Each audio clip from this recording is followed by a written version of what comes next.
Welcome to soulishfemme. I'm Glenna Vilmanarang, your host for today. Thank you for tuning in to Real Talk with me, airing every Monday and Thursday.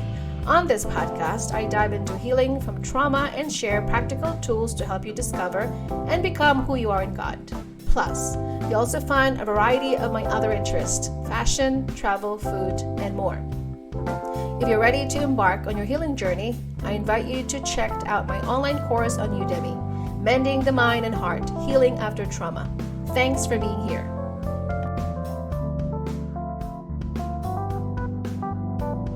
Hi everyone, welcome back to another podcast. This is Glenna Vilmanarang. Welcome to soulishfemme Real Talk with me.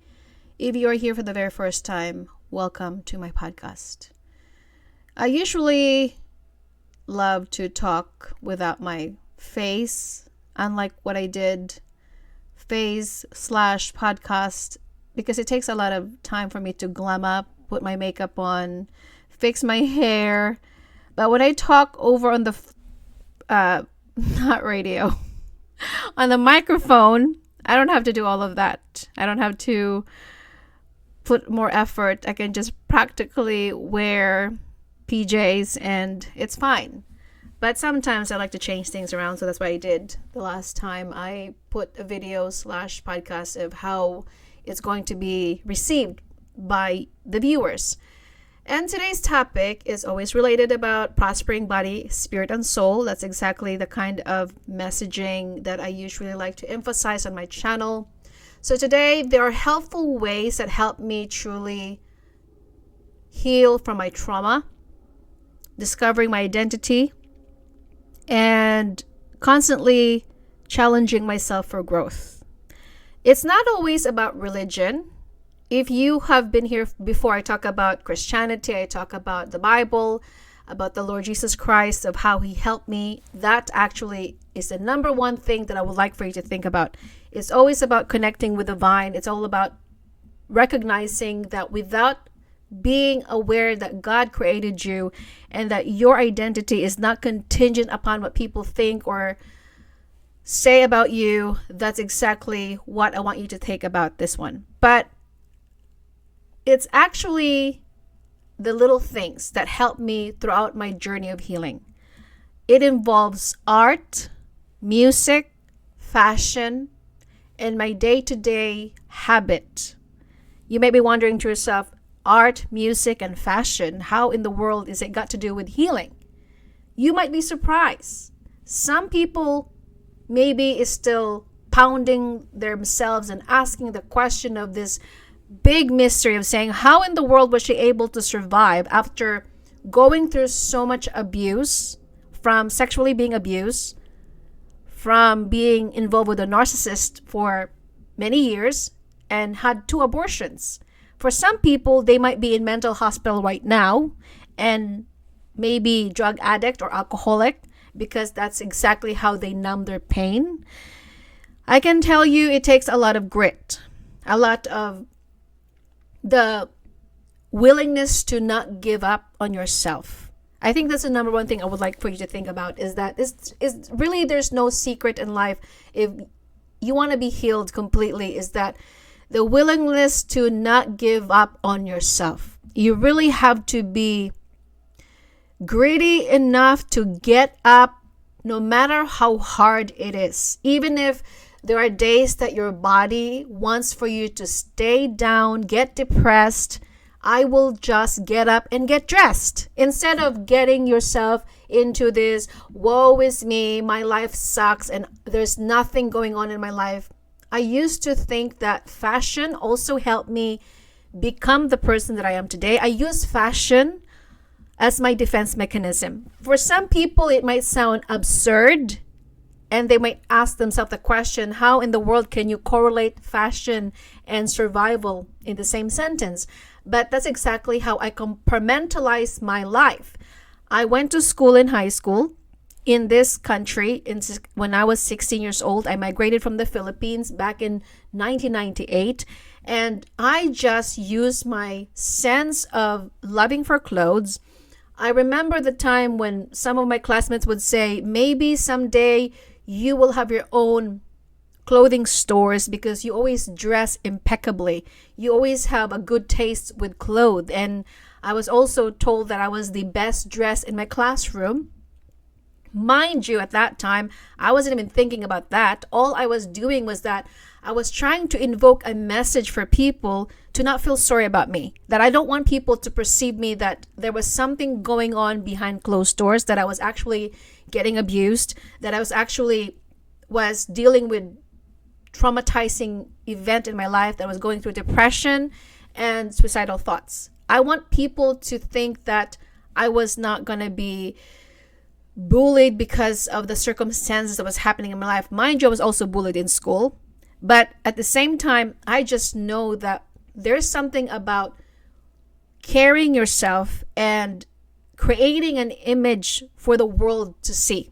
I kind of created an illusion that I want people to perceive me as a strong, confident, smart person, not this poor me immigrant who came from this third world country who have nothing to show, who also is pathetic and who have nothing to prove. So I actually created fashion as my crutch, if you want to say that word crutch for lack of a better word, because I thought to myself, if I am the person who pretended to be okay even though I was not okay, I know that I'm going to get through it.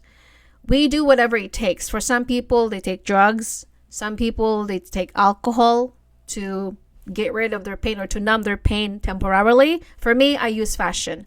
I was always fascinated with makeup because maybe my mom also loved makeup and fashion. And so I remembered back in high school with my friends, we would always go to the mall. We hang out there before a cell phone was around.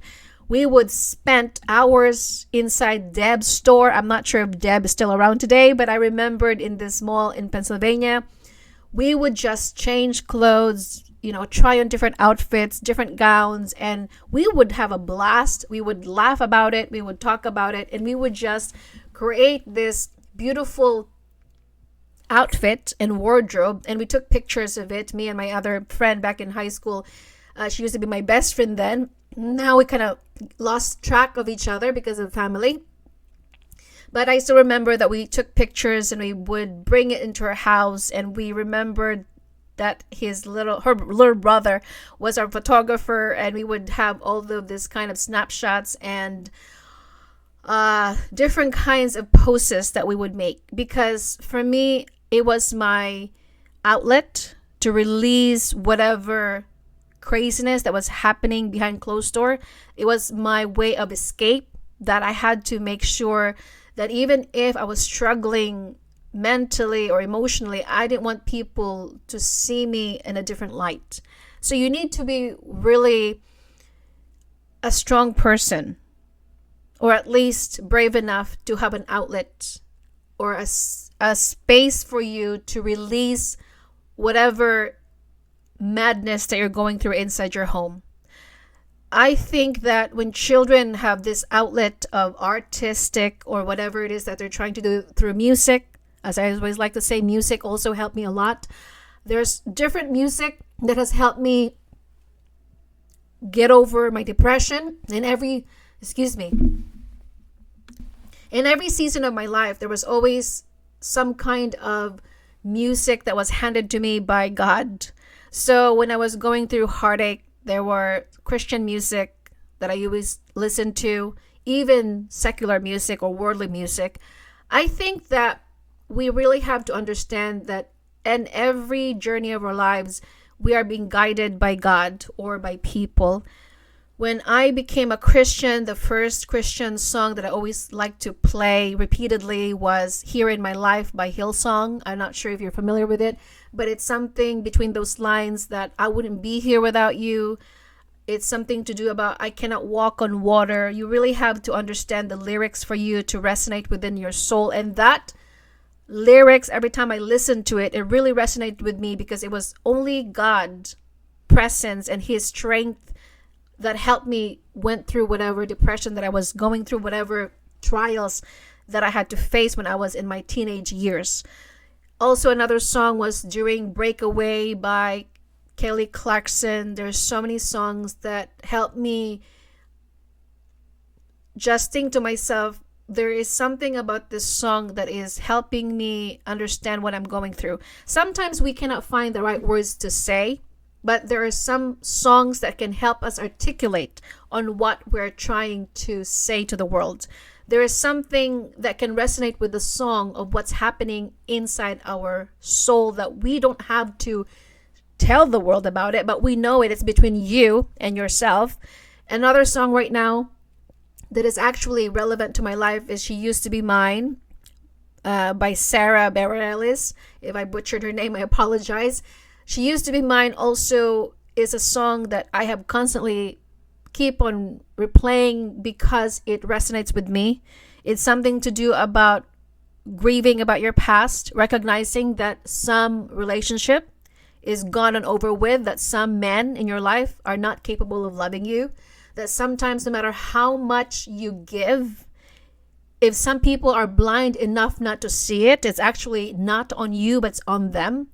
It is about reflection of coming to know the new version of yourself.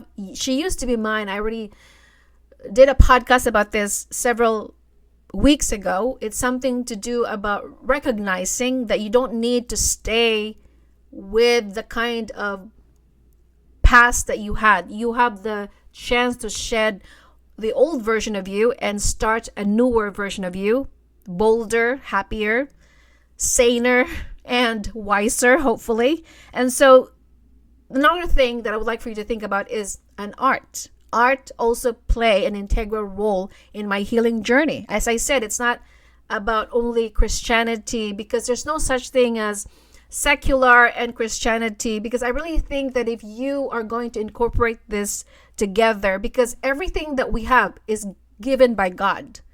Artists, musicians, fashion, nothing is really bad per se when you look at it in that kind of perspective.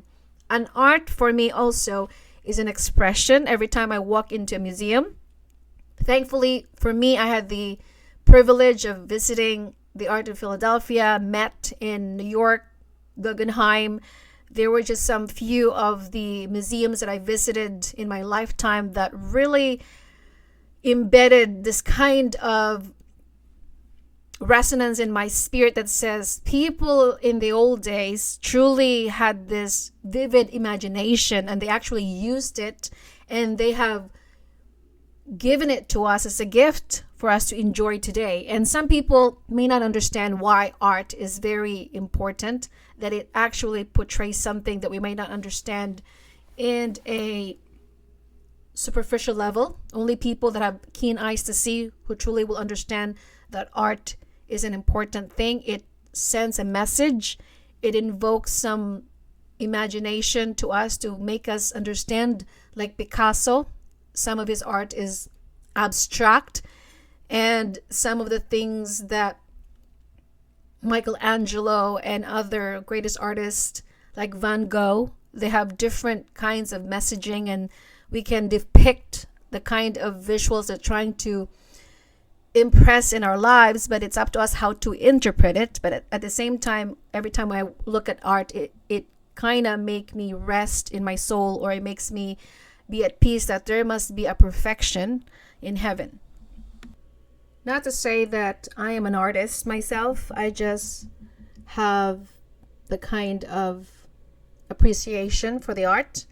Although I like to color, it's probably the way that I can express my artistic. When you're a child, you have crayons or watercolor, and then you just have to use that. Sometimes I use it for the coloring book that expresses my artistic side. I usually like to redecorate my place, rearrange my furnitures, inviting plants and flowers, anything that can alleviate my anxiety. Sometimes lighting a candle, invoke a certain fragrance that helps me soothe my nerves.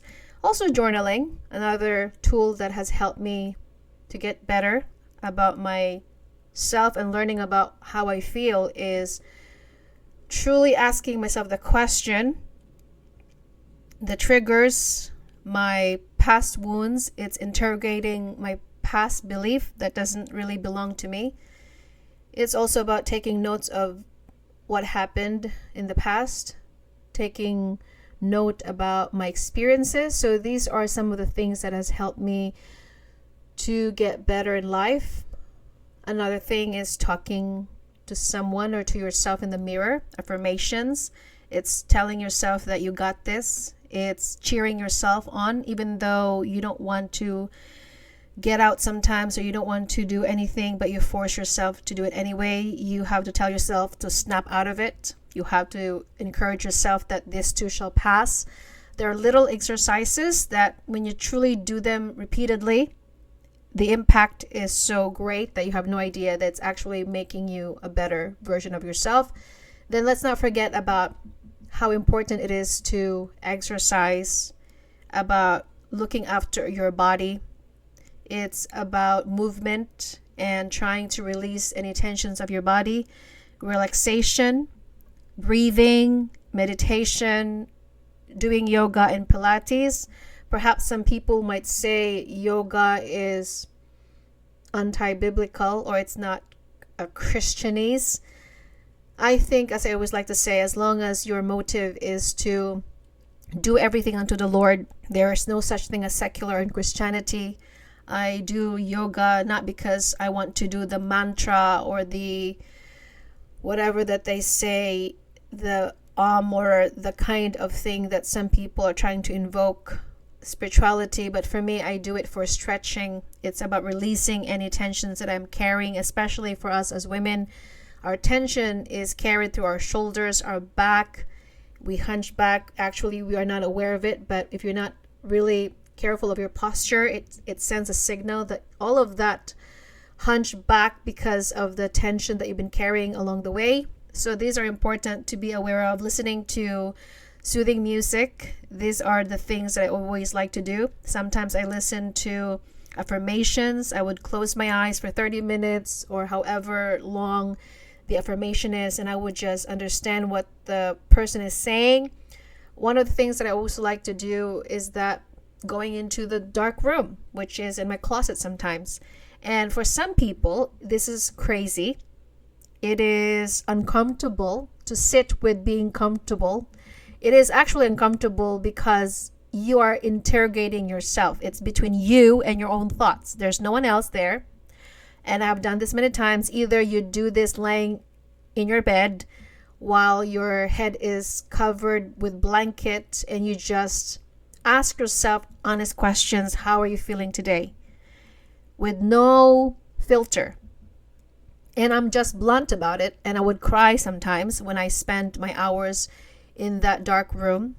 It is the calling of your soul. It is the way hour of truly navigating the nitty-gritty of what in the world is bothering you. And for some people, they like to escape this exercise because they don't want to face their own demons. They don't want to see what's lurking underneath it. They just want to run away from it because it's very raw. And for me, if you're not going to be honest with yourself anyway, if you're not going to do this exercise, you're never going to do it. That was really the way for me to release all of this tension. I would never understood that I had mother wounds buried in my soul and father wounds buried in my soul if I never did the work. If I never taken the time to sit with my pain in that dark room, I would never understand myself better. That's where I fully understood that I had so many issues from childhood until adulthood because God showed it to me. God actually is going to give you the time to really sit with your pain. That's why in Lamentations it says, let him sit alone and stay quiet. Let him sit alone in stillness. Let him sit alone with his thoughts and interrogate the root causes of his issues, anger issues, pride issues, abandonment. Our anger is actually the result of the pain that we have incurred or felt as a child. And anger is the consequences of the pain that was caused to us by people, done to us by other people.